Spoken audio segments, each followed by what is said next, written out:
OG.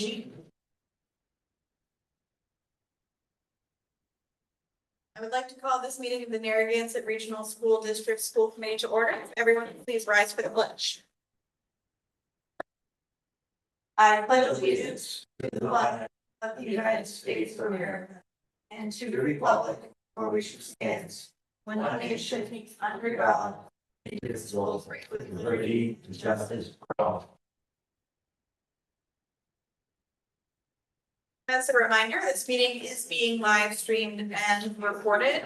It's available to watch on YouTube. The agenda today is the main focus of our meeting is an initial look at the budget for the school committee. That said, we do have a few items of business to make our way through, and so we'll make sure that we get through those as quickly as we can.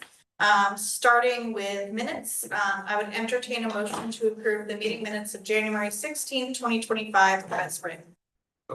Motion by Hank. Second by Danielle. Any questions or comments on those minutes? Seeing none, all in favor? Aye. Opposed? Abstained? And I say yes, so that is unanimous. We also have a few bills and payrolls. Gonna pay those bills, and I would recommend a motion to accept the bills and payroll warrants as presented. Second. Motion by Jeff, second by Hank. Any questions or comments about those bills and payroll? Seeing none, all in favor? Opposed? Abstained? And I say yes, so that is also unanimous. Our student rep is not here this evening, so we will skip over that. We do not have anyone from the public, but NDEA is here. Mrs. Parker, what do you have to share with us this evening? Not much to share. Back from break, everyone's been trying to get in their mid-year, the middle of the year assessments, so STAR testing. We're trying to wrap it up this week. We've had a lot of kids in the middle school. I don't know about the rest, but so many kids out with stomach bugs and flus and that kind of thing. So hoping to get this wrapped up in the next few days, and that's probably about it. Yeah, well, stay healthy. There's lots of carbs. Yes, absolutely. All right, well, thank you. All right, so we are going to get into our FY26 budget initial discussion. And so Dr. C, shall I hand this over to you to start, or Anne Marie? Yes. Chair, I'm just gonna read. Oh.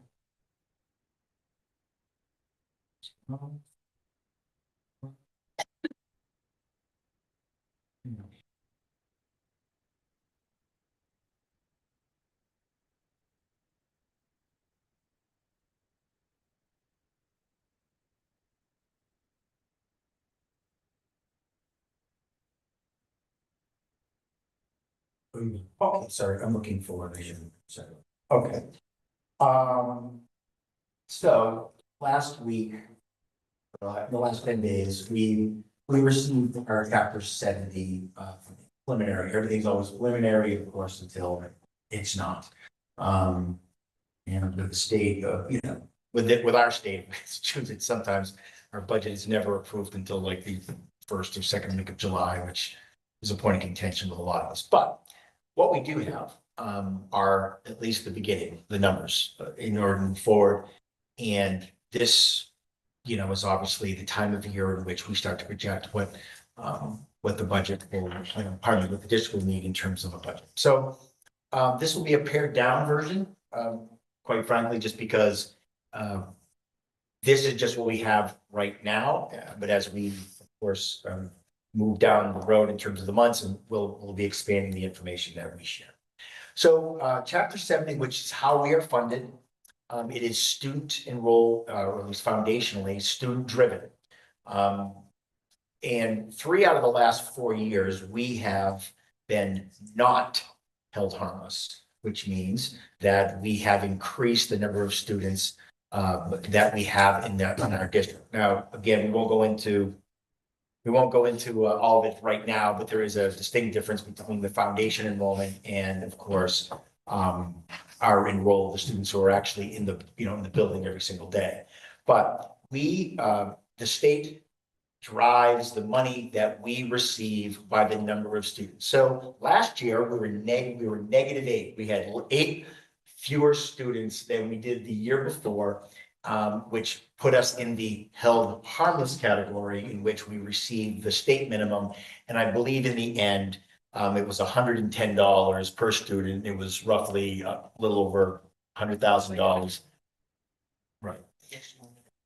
Exactly. So it's always the very minimum that you could possibly get. Well, this year, we are plus roughly 13. Now, there are multipliers, and I'm going to stay on this just for a bit. There's some things here we want to discuss. So first off, we doubled the number of ELL students that we have in our district year over year. So last year, give or take, we had 10 or 11, and this year we have 25. So this is one of the reasons, and we've talked about this in previous meetings, that when the Department of Ed comes out to evaluate all of our programs, we did not have enough services for that, in that increase, and we were excited. And we've taken care of that since, but that's a multiplier. So the students that we consider, that the state considers in need, were our ELL. They are our special education students and low income. And so when you have, which is unfortunately, at least certainly for the low income, you have more of that, it's a multiplier in terms of the money that you receive. We've discussed this every year, but we have gone up in low income. We've gone up in special education, and we doubled the number of students in the ELL. Now, 25, is that a big number? No, we have districts that are around us that are, well, they're 100, they have 100, or they have 50, but we doubled literally, and mostly at the elementary level, in one single year. So from last year to this year, which in terms of services that need to be provided, that became problematic because we weren't ready for that. We didn't know that necessarily that was going to happen until the year started. If you notice that, so if you look at the upper right-hand corner, you'll see that, the total number of students in foundation is 1,347. We'll get into that a little bit about over the next slide. And that's an increase over last year. So that means that we are going to receive money from the state as it applies to Chapter 70.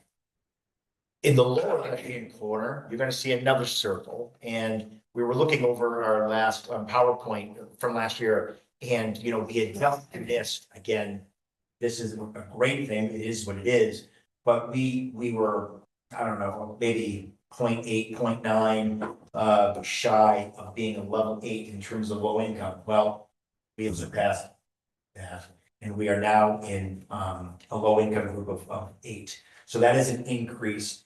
That obviously, as you can see, we're at 42.31% of low income, and that's an increase over the year. So in all told, when you look at this, that our foundation budget per pupil is $15,235 per student in terms of foundation.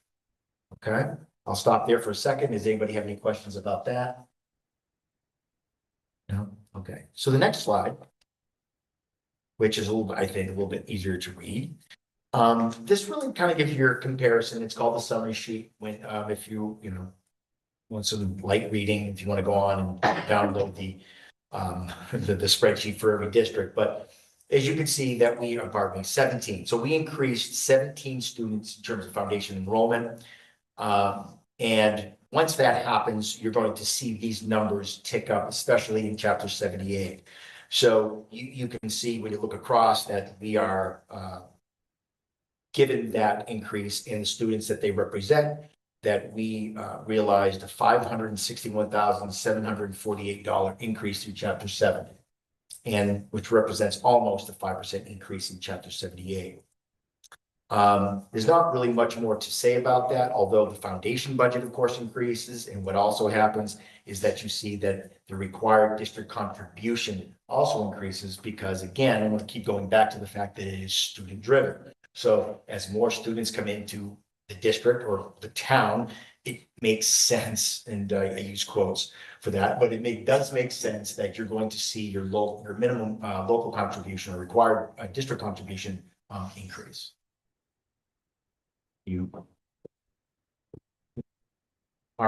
So this is the page that everyone is, I think, accustomed to seeing. It's certainly what the towns are accustomed to seeing. I'm gonna let Anne Marie, because really she is the author of the income sheet, and I'll just have her just kind of hit some of the highlights of what we're looking at here.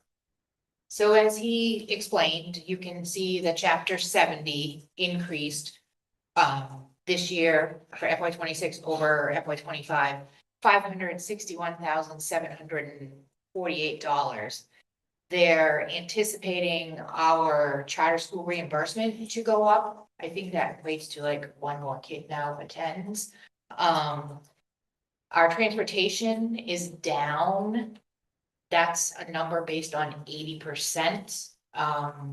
We really don't know what the final percent is until everybody does their end of the year reports next fall, and then they can calculate the math at Department of Ed.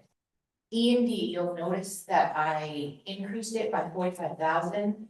For the line right below on the Medicaid, I decreased because our Medicaid, the past few years, we've anticipated getting 245,000 in receipts, but we haven't hit that. So I thought since we have a little extra E&D this year, we just try and like balance it out. So that's all of our like state money. The town's contributions went up quite a bit, but that's to be expected because of all of the increased enrollment. So Templeton's minimum contribution went up $397,865, and that's the amount that the state calculates that says based on the number of students in your town, that's what you have to pay. Their transportation went up as well because, as we've noted before, we have a new contract that starts July 1, and the price is $300,000 more than it is this year. And part of that is because this contract reflects that addition of 2 buses that we've had to add over the last couple of years. And the contract we had before was written before COVID, and a lot has changed since then. So Templeton's overall, So the term of the contract is ended last year? we just put one out, it starts July 1. Yeah. Contract. Yep, it's about 5 Additional years. buses with contract. Yep. Yep. So their overall, with the additional appropriation that we always calculate in for whatever we need on the expense side, gives them a total increase of $965,977, which is 11.25% increase over last year. Phillipston's minimum went up by $68,149.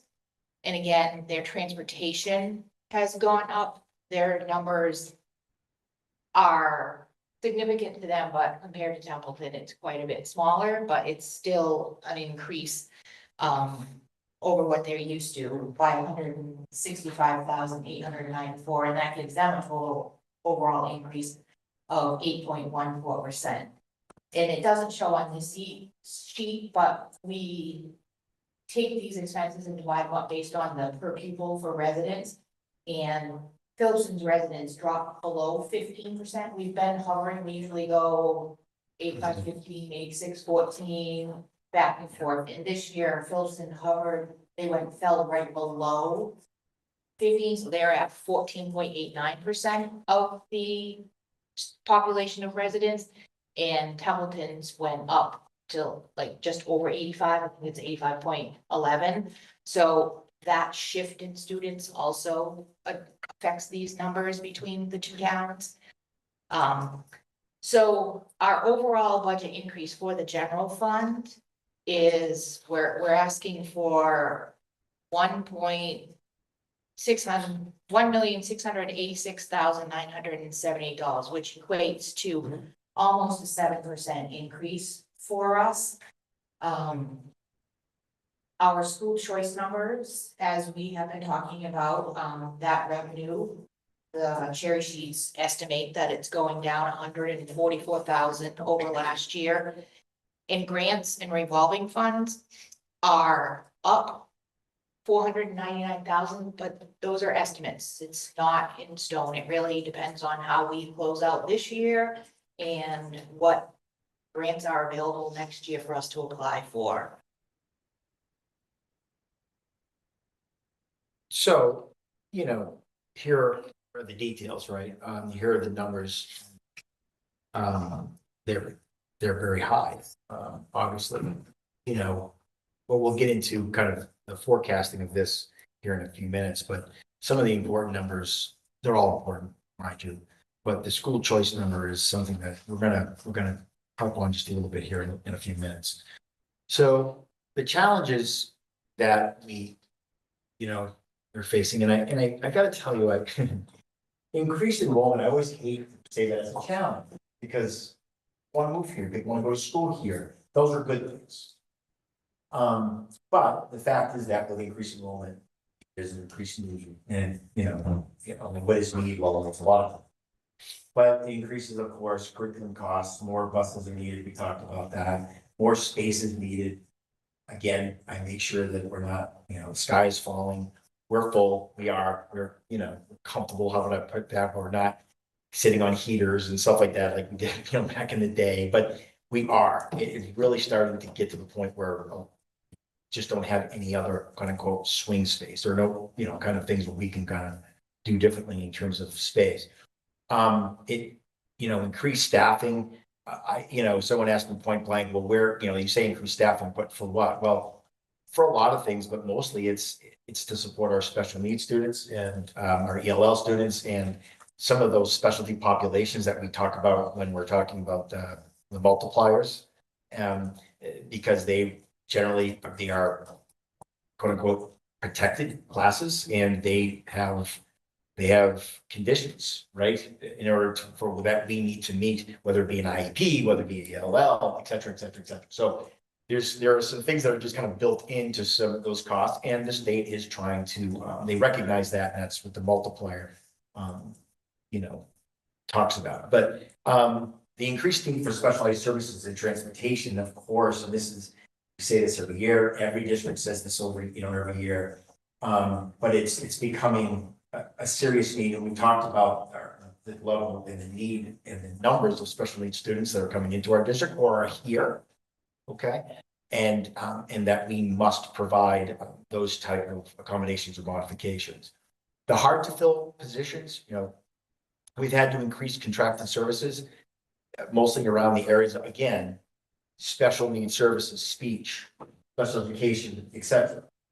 There's a lot of reasons why, or two main reasons. Is one, we've had difficulty hiring them, and two, that there's a lot of them, and we are, especially in the area of speech, and we had to do the right thing and provide them with services, but we haven't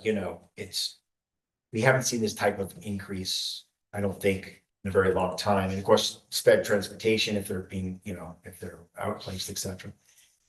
And of course, the increased need for long-term substitute teachers. And what I mean by that is that we, if there are openings, then we're paying people to fill those spots. And just in general, and that's always something that we keep an eye on. Moving forward, just again, people appreciate just the numbers. Please just give me brass tacks. Okay, here it is. Water and sewer costs have gone up 20%. Yellow bus transportation has gone up 30%, about $301,000 increase. Justification transportation has gone up 34%. Worcester Regional Retirement has gone up 14%. Group insurance commission 12.5%. General liability insurance has gone up 10%. Health insurance 14%. Well, just kind of hold on here for a sec. Is that we're actually lucky. I love when folks say you're lucky that you're only have a 9% increase, and we are, because there are other entities that are looking at a 14 or 15% increase. We're much better than some, but we've also seen a 5% increase in folks hopping on our insurance as well. So we're looking at in grand total 14% So there's the 9% increase, which I guess we're happy. And then we have more people who are hopping on to that insurance because it's probably more affordable than the insurance, either you have more people or it's a better deal than your significant other. And of course, the staff cost of living, we know that the NEA, we sell the contract, we talked about that a lot, it's a 3% increase next year, FY 26. Generally, what we do is that whatever the largest body in terms of receives as for an increase, that's what everybody receives, including yours truly. So where it's easier to calculate that way, but so we have, of course, that's what we're looking for in terms of a cost of living increase, but it'll be a 3%. Okay. So this is not a new slide. It's not unfamiliar, I don't think.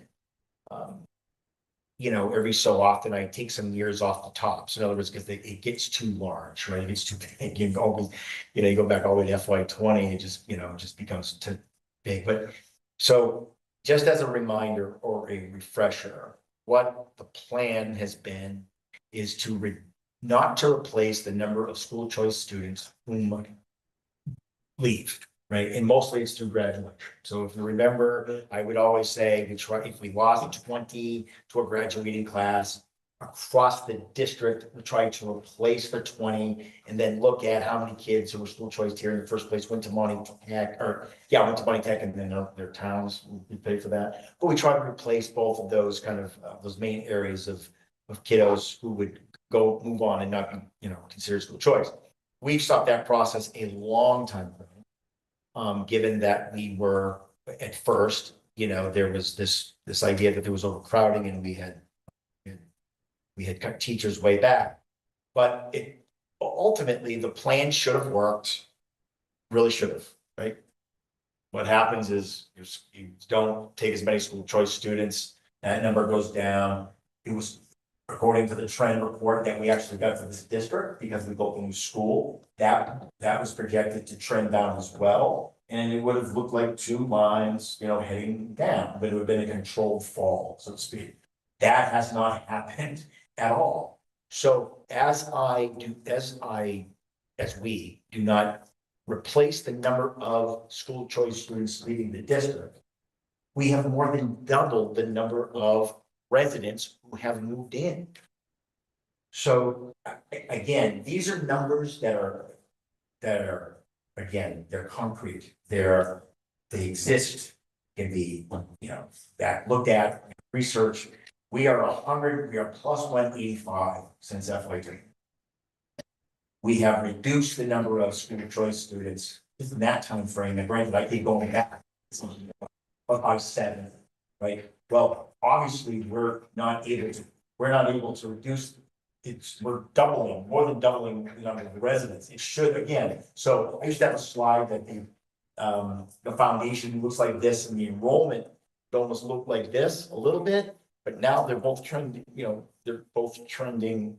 Foundation and our student enrollment are going the same rate. So that's a good thing. It really is, because you want students who live here to go to school here. You want parents to feel comfortable enough to trust you in terms of their education, and they do so in great numbers. Moving forward a little bit, there's the infamous line. We talk about this a lot. There's our enroll. Yeah, dips a little bit, but if you look at it the other way, I'm doubling the number of residents. This is me saying outwardly, because I'm going to show you another line here. Matter of fact, I'm just going to move on to the next one. It's just easier. Is that there's your school choice line. So for someone who watches this number, like the stock market, because it's very interesting, because school choice says a lot about your district, and it says a lot about what people think about your district, what parents think about your district, etc. But the receiving school choice has gone down by our, right? We have done so on purpose. Control fall, right? The number of sending can do a lot of different, right? Go up or down, depending on that is continually. I think I'd have to go all the way back. I think since 2017, we have seen, in 21, right? That's a little bit different. That was COVID, but it has dropped that's great, right? You don't want kids school choicing out, because that's first off, you're gonna care about money. You're gonna get the full $15,000 that I talked about earlier, right? And it's a good representation for your district, but that yellow line, that differential, we talk about it a lot. That's at 43. That is too close. I see no other option than to next year is to increase the number of school choice students across this district, to include the elementary, which is a conversation for another day. I understand that. But we're going to need to increase our school choice in quickly. Why? The graduating class has 20 school choice students. So July 1 comes, they're off. Okay, so all of a sudden that number drops to receiving, like automatically now down to, almost you're around 100 kids, give or take, right? Depending what else happens. And if your sending doesn't keep dropping, then, oh gosh, I think there's like 12 kids who are school choice now, who are seniors this year too. So there's always this natural kind of like adjustment, but that's way too close, 48 students, because when you start looking at the money of it, okay, so that important line, there's a lot of important lines here. There's a lot of lines. Real quick, just, Yeah. I believe I am correct, but I just want to ask. Part of the sending is still because we cannot support some of the services for some of the students, is that correct? Some of the students In still. school choice? No, Both. oh. No. In school choice, don't we have students that go to other schools because we cannot support some of their services? That would, if not other schools, maybe other programs. Okay. So on the Is that specification, included? no, That's that's not completely different. Yeah, they're not considered school choice. They are considered. Those are our students. They're traditional. They're our students, okay, they're our students, but we have to say, okay, Absolutely. that's not this line. And by the way, we get the full, for those students, they're ours, and we receive the foundational amount. Okay. For example, which is, but if you look at this, and you look at how we were, okay, we dropped below $1 million for the first time, I think I don't know, I'd have to go back several years. But, the differential has dropped. Now you say, well, Chris, the differential went up.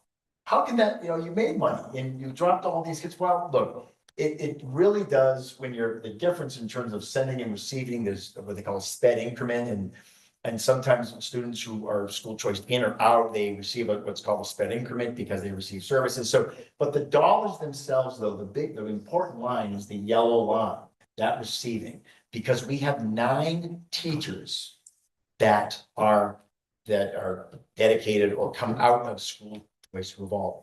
That happened a very long time ago. And by the way, as I've said, it's not uncommon. There are a lot of districts who do that because it's a way to get the services you need without affecting the general fund, right? Your school budget. But what happens is that, just like the insurance, conversation is that unless you keep a healthy balance, unless you're able to really, keep that differential, you have a liability there that can't be supported if you should go upside down. By that, I mean school choice out versus school choice in. So, so there it is, and that is why we talk about this a lot. But it is the first time that we've dropped that, below $1 million, and we're going to, and that's here again, it's always in arrears, right? It always kind of moves forward. So, yeah, so that is why, again, when the conversation does, come up with school choice, we're gonna probably need to make, or at least discuss some different ideas in terms of school choice in students anywhere. So what have we done? We've just got sitting here on our hands, right?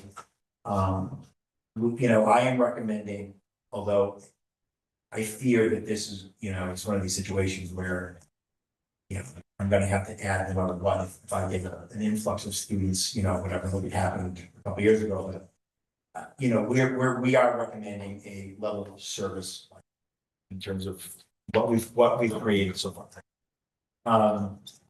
And could I argue that we need X, Y, and Z, right? But that's or as long as everything stays status quo, which unless we see a really big spike in students, I think we'll be okay on that end, but if we receive any, if we start increasing the need for, either special education services, or if we double in ELL, that's a whole other, those are things we won't know until it actually happens. And again, that's how it goes, right? We think we should forego the OPEB and stabilization contributions because we put every dime into just what we're providing and what we want to provide. We'll propose, or we are proposing, that the rural aid money that we received, that we had planned to redo the driveway and parking lot, so that way we wouldn't need to burden the 2 member towns. Given a lot of other things that we're dealing with, that we would forego that, and that we would hold off on the middle school ventilation work, which is really by middle school ventilation, we're talking about the middle school office, main office, so that way we can put a better option for heat and air conditioning in there, because it'll save electricity. It's, all the things that we've done at the at the middle, high school main office. And so those are the things that we've thought of thus far, right? That we have in essence under our control. And I don't think there's another slide now, right? So ultimately, going all the way back, if we can, just to the slide with the income sheet slide, in terms of the money, right? So, there it sits. What I did, I think, Madam Chair, I know that you're on an email, or did I think, high school, I don't remember if I sent it, so I apologize. But I did send basically, a heads up letter to both Compton and Phillipston as to everything we talked about here, and actually added, at least in the body of the email, some of the drivers that are causing this increase. I would say, though, for the record, what needs to be said, this is not a surprise. We knew within, and I'll tell you, the one thing we didn't know, and we never know until at least October, November, is that would we be held harmless? You never know that. And we were hoping that we would not be held harmless. And we were able to identify quickly that we would be out of held harmless, and that we would receive additional Chapter 7. We just didn't know by how much. But during the conversation last year, we talked about, when I was asked point blank, what do you think you're going to need? And I said $1 million, roughly. What do you mean? How do you know that? I need 500,000 this year, and if things just magically stay the same, you think about a growth of that and on top of it. And but we didn't expect that our transportation contract was going to come in so high. We had a good idea what we wanted to at least offer the NDEA, because we think about that kind of stuff early. And then that happened. So we were off about 1.5, or would have been, but because we were not held harmless, we had those 17 additional kids year over year. That gave us the 560,000. So we're roughly $1 million. So the last part I would just add is that we added positions last year, and the towns were very, supportive of that, because we were able to show that we had grown so much. So staying at baseline right now, although we continue to have students trickle in, there's really no way back. There's really no back, because we didn't lose 30 kids somehow, or move outs or whatever. So obviously a lot more to discuss. But as of right now, that is the preliminary, look. 30,000 foot deal, I guess they say, at this point, given the numbers that we have. And these are numbers that we've never had this early too. So we feel confident, a lot better than we normally do, because we're like, well, you don't have this number, we don't have that. We have all the numbers. So that's that. Thank you very much for running through that. So at this point, I'd love to open it up for questions. But I'd also like to give a nudge that if there is something, if there's additional information that you would like to see in the budget presentation so that we can prep it. Please do also ask for that at this point, as we do, have some time to continue to prepare before our multi-board meeting next week. So, very, very open to anything that you all might, want to see in this presentation. Or like I said, if there's questions, please ask. There really isn't anything else that I'd like to see. This isn't like in the years past when we've been asking for additional positions or, this is pretty cut and dry. We're just looking to keep the services and, staff that we have now. And this is not surprising. I think we all knew that this is what was coming. Yeah. So I'm pretty satisfied with what was presented.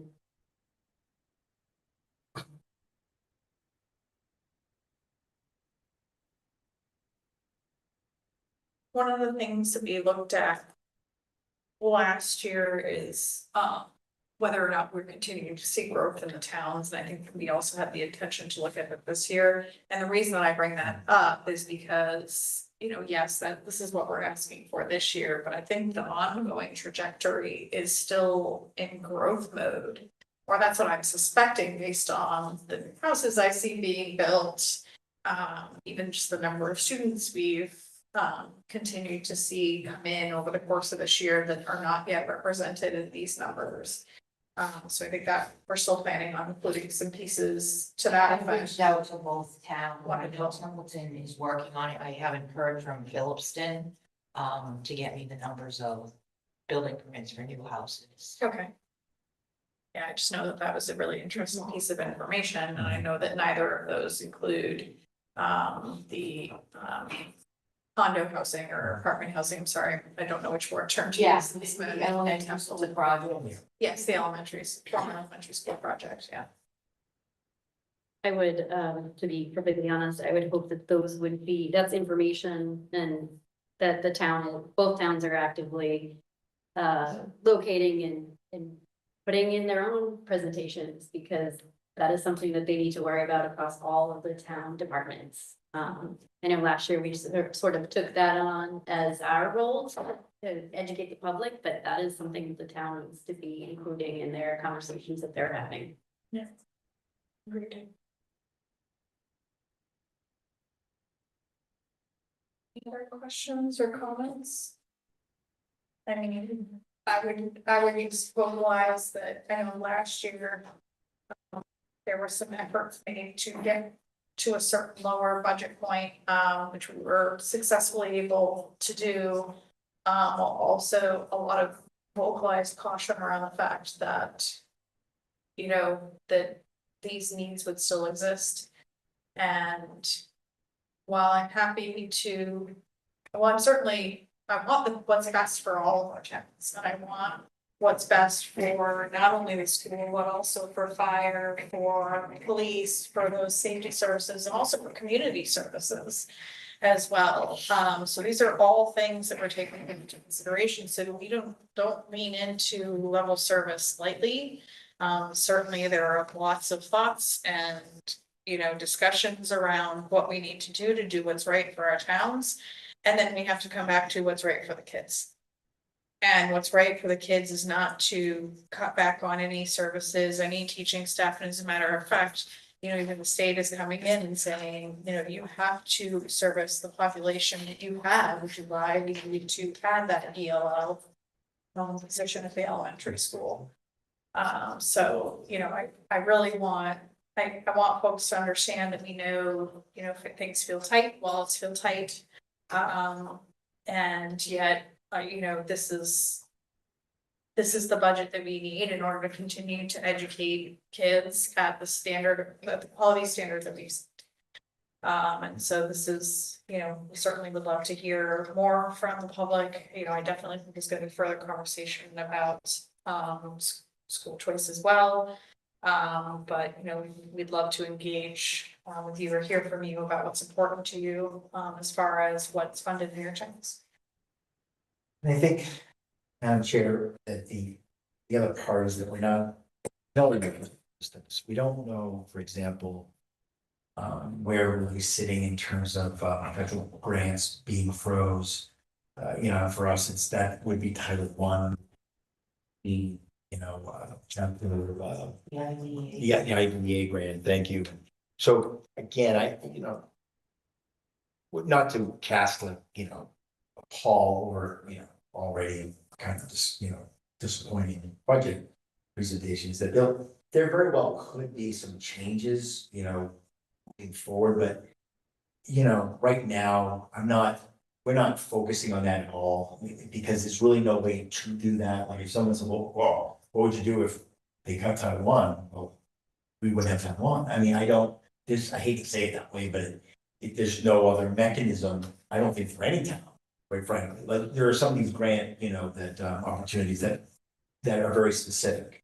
And if they're only going to, but again, we're not sitting here worried about that. I don't want that, not, the sky is falling type of, but it's something that we do kind of in the back of our heads think about, it's just like, well, geez, if all of this and some of it's sped related and some of it's, we'll figure that out as we go, but the entire state or country would have to figure that out as they go. So again, we're just really taking this as a quote unquote typical budget year. We're not thinking much more past that at this.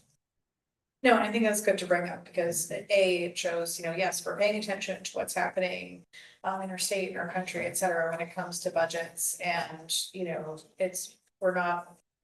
we are neither panicked and trying to come up with a plan, nor are we, looking so far ahead because we know that, there's no crystal balls, we can't predict the future. So we're really, focusing in on what we do know. The services we know we need to provide right now, and the kids that are sitting in our buildings today. This is the budget that's needed, just for that. The only other thing I would bring up, is it's brought up every year, every year since I've been here, is there any way we can collaborate with another district and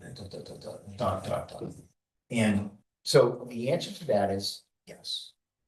There are, there's opportunity if you find one. In general, there are districts that we have reached out to. I think that around this time of year, I think that people really do look for better or different options in terms of providing service. I think it's hard, it's intricate. You just can't say, oh, we'll just combine sped departments. You can't do something like that. But I think a formal conversation with other districts is important. I think because I think we do need to at least look under those rocks as well, like, or at least verify that it can't work. Just verify, say, look, this is just not doable because of whatever. I want to say that also too. We've reached out, and change of leadership in a few districts have prevented I would say a continuum of conversation, right? But I think that is settled, quite frankly, I hope. And I think that might be something that the committee would want to think about and potentially discuss further or reach out for a bigger discussion. But I think that warrants at least consideration, because there's got to be something, right? That we can share and offset some type of costs. But it would take, of course, a bigger conversation.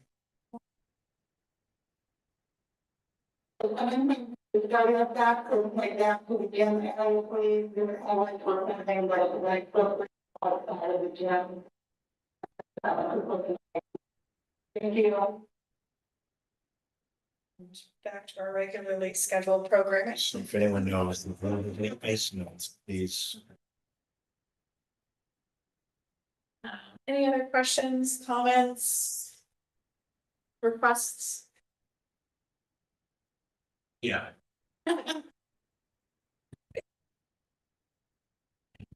So I guess we've all heard this before, both been here before. I don't want to say it falls on deaf ears. I think, what we really need to work on this year is, I remember in the past, we used to have a full audience here. We need the support of the community here. We really do. We need to get this out to the community because, I don't think anybody sitting at this table doesn't understand what we're doing, doesn't understand what we've done in the past. Really need to get this out. So I think one of the things we really need to work on this year is getting more engagement from the community. So that when it comes time for this budget, you know, we have the support. So I think that's one of the things we work on, get done. Whether we do it through our subcommittees or, you know, whatever else it is, we just need to reach out to the community. So, I mean, I think we need to figure out a good way to do that. We need to support from the community. And Yeah. I absolutely agree with you, and I'll add to that, that there are certain restrictions to what we as a school committee are allowed to do in order to reach that. I think we need to And get so- back in the room. What we truly need is someone from the community who is willing to advocate for what the school needs. Because there are not the restrictions on parents and community members that there are on school committee when it comes to advocating for budget. So, you know, happy to speak to anyone who's curious about that and wants to know more. It's, you know, a little bit complicated, and it makes sure that, you know, we're giving equal opportunities to everyone to be heard. But certainly, you know, I agree with you, Jeff. I agree that we need, you know, folks from the community here and representing and speaking up for the things that matter to them. I think one way we worked around that last year was through that budget questionnaire. I think that Bring that up. I was just gonna talk. helped to bring in some input. And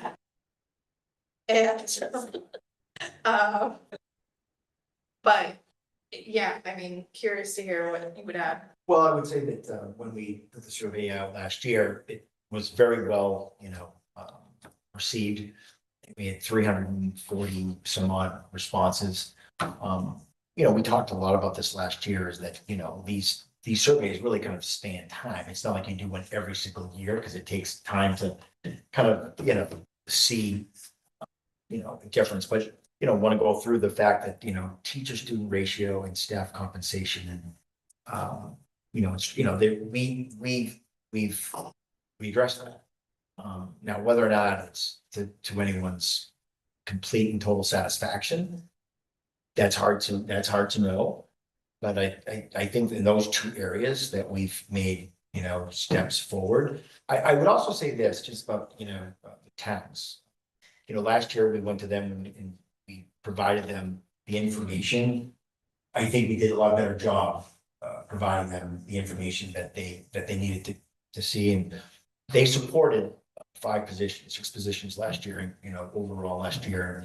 I want to make sure that I don't lose sight of that, because I don't think a lot of districts did do that last year. Now granted, we're growing at a rate that's maybe, again, in districts our size, we're probably growing at a rate that's probably a lot faster than others. You know, these are not trickling in necessarily. We're seeing, you know, jumps of 10, 17, well, we saw that. So the point I'm making is that clearly there was, you know, they understood that the issue of our increased enrollment. They know this because they're living it, right? With houses being built, et cetera.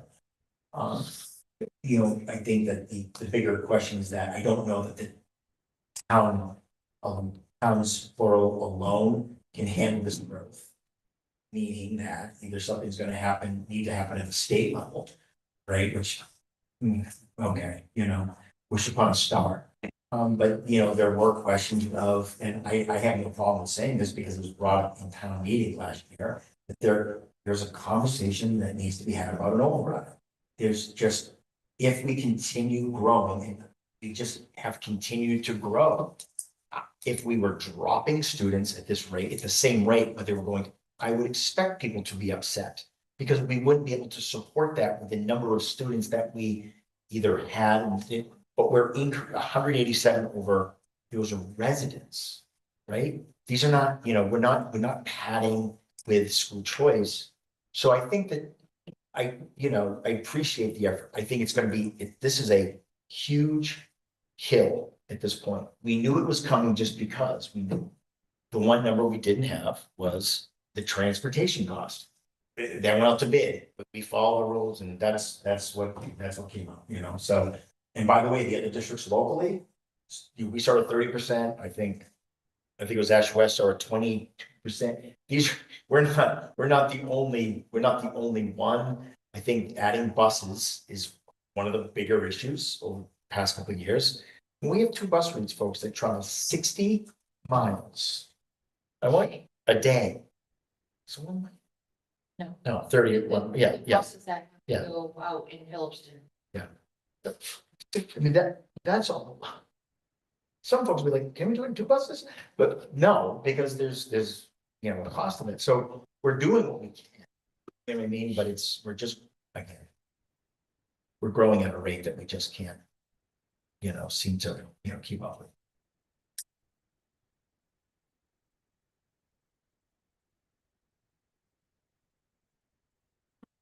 Yeah, I mean, all good topics. Really appreciate the engagement and, you know, Jeff certainly agree. Like, yes, we definitely need our communities speaking up and. Yeah, looking forward to digging in with the towns, learning more about what they're hoping to do this year, but also hearing from them where the struggle is and how they're planning to overcome those struggles. So, looking forward to that next Thursday at 5:30. All right, so that was really the focus of the meeting tonight. So we're gonna skip over some of our regular items on the agenda, business managers report. I'll do a quick reminder that yes, we still have a vacancy in Templeton. And we're also skipping over curriculum and instruction. So our two, we have 2 big things to focus on. One is the MSBA schematic design. And the other is some imminently pending out-of-state field trips. To run through. So to start with MSBA, Dr. C, did you wanna introduce that at all? You want me to? Good language. Yeah, so essentially what this will allow us to do is, you know, we've had a few different conversations about the roof projects that we're asking for some state funding for. And what this vote will do is we'll officially appropriate monies in order to get schematic design done so that we can figure out what is the estimated total cost, as there, you know, needs to be a town vote related to that, so we need this in order to continue proceeding with the project, essentially. Absolutely. Yeah, anything you would add? I would just simply say that the MSBA is very prescriptive. We had to send them language about what this vote would say. We had our attorney take their example, which did not fit a regional. He wordsmithed it and went to MSBA legal. They made some changes. We had to send back the corrected copy. And so before you is the approved language that needs to be read and voted on, just so we also know that this vote, it happens one way or another, we have to certify it with the seal, signature, and so I can send it to the MSBA so they know that all of this happened. Just to kind of give you a background, it's like, this is what it has. That's why it looks it's done. amazing. Yes. Please bear with me as I read through this motion. I would entertain a motion that the Narragansett Regional School Committee, on behalf of the Narragansett Regional School District, transfers and appropriates from the district's fiscal year 2025 operating budget the amount of $70,000 for the purpose of paying the feasibility study and schematic design costs for a potential project related to the Narragansett Middle School for a partial roof replacement project and at the Narragansett Regional High School for a roof replacement project located at 462 Baldwinville Road, Baldwinville, Mass. 01436, including the payment of all costs incidental or related thereto, and for which the district may be eligible for a grant from the Massachusetts School Building Authority, MSBA, said amount to be expended under the direction of the Narragansett Regional School Committee. The district acknowledges that the MSBA's grant program is a non-entitlement discretionary program based on need as determined by the MSBA, and any costs the district incurs in excess of any grant approved by and received from the MSBA shall be the sole responsibility of the district, and that the amount authorized pursuant to this vote shall be reduced by any grant amount set forth in the project funding agreement that may be executed between the district and the MSBA. So moved. Motion by Heather, Second. second by Hank. Any questions or comments? Seeing none, all in favor? Aye.